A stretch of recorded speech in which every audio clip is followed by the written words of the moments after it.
The full bestiary speedrun of Final Fantasy I's Anniversary Edition is arguably the worst speedrun of the game.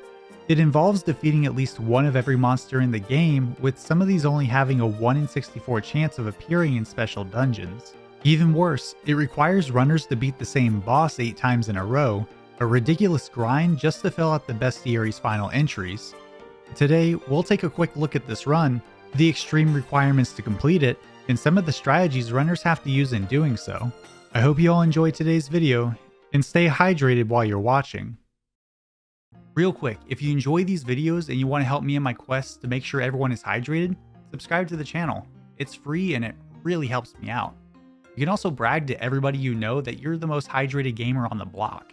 You know, maybe you shouldn't do that last one, but don't let me tell you how to live your life. Wait, no, I just told you all to subscribe, so maybe I should be telling you how to live your life? I don't know, who writes this shit?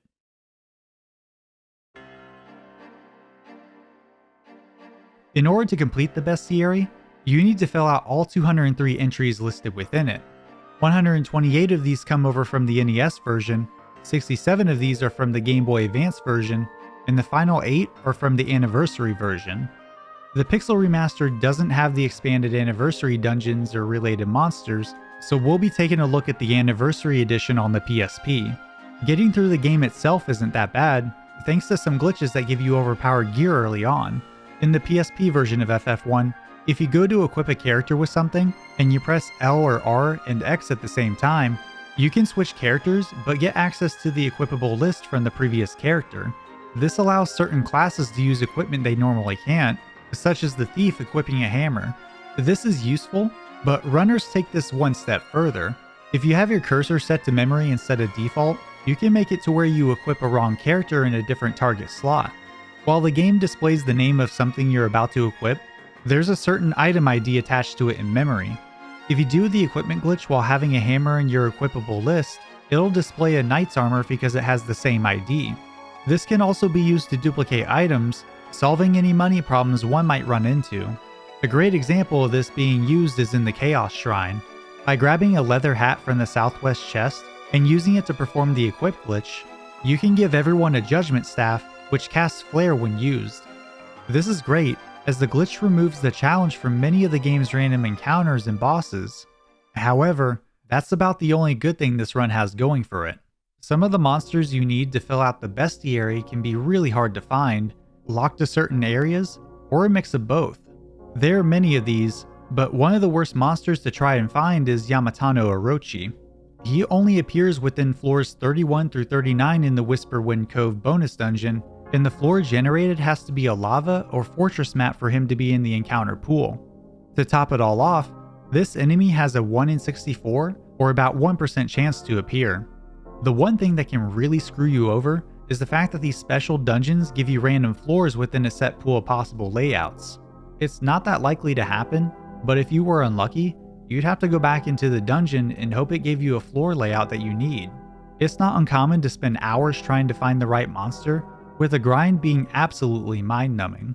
The other major 1 out of 64 encounters are the Tyrannosaur, which appears in the desert outside the Mirage Tower, and the Iron Golem in the Chaos Shrine of the Past.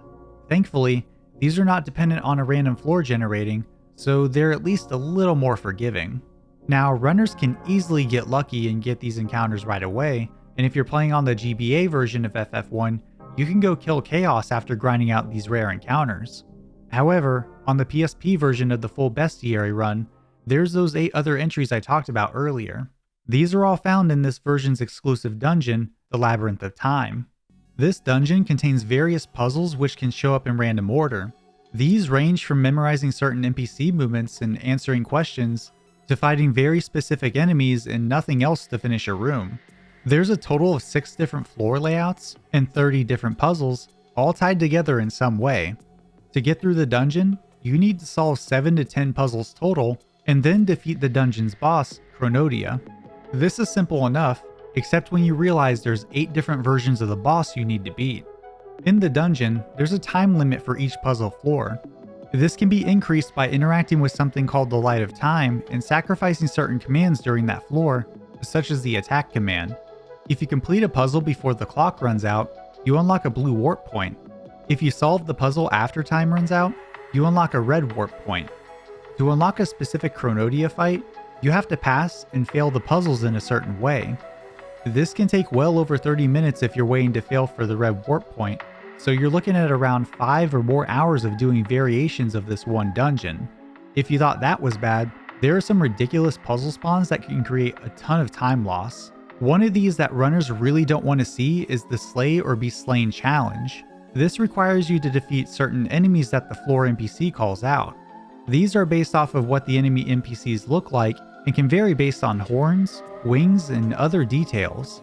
If this wasn't bad enough, you have to do this 3 times in a row to solve the floor's puzzle. If you fail this on a run that requires you to have a certain number of wins, you'd have to hope that you have a path to one of the Chronodias that you haven't beaten yet, or you'll have to restart that clear from the very beginning. Chronodia is honestly not that bad of a boss, but it does have an ability called Seal. This will prevent the party from using a certain command for 4 turns. If you get hit with the magic or attack seal, you can come in with consumable items to up your stats and give yourself haste when you can't use spells. From there, you just wail on the boss with overpowered weapons until it dies. If you manage to get past that, there's the final dungeon where there's that last 1 in 64 encounter to get, but otherwise the bosses are really simple to beat. The run ends after defeating Chaos, as he's the last bestiary entry needed to complete it. There's only 2 people who have runs in any full bestiary category for Final Fantasy 1. One is a runner named TUNIC who completed the GBA version in 8 hours, 22 minutes, and 57 seconds, which has most of the same encounters and rates as the PSP version. When it comes to the PSP version, that record is held by Cruel, who completed the run in 11 hours, 33 minutes, and 11 seconds. Both of these times are very good, especially Cruel's run as his previous completion was just under 17 hours long. He had no major mistakes overall, pretty fast 1 out of 64s, including a Yamatano Orochi fight after 16 encounters, and a very clean labyrinth of time with only 1 dragon puzzle. This Final Fantasy 1 speedrun is arguably one of the worst someone could put themselves through. Unless you get lucky, you're going to be sitting around for hours running in circles, and if you manage to get through that, you'll be fighting the exact same boss 8 times in a row. I applaud any of those who have taken on this challenge, as it takes a lot of patience to complete without losing your sanity. If you have some spare time and want to watch these ridiculous grinds, I linked them in the description for you all to check out. Stay hydrated, folks, and thank you so much for watching.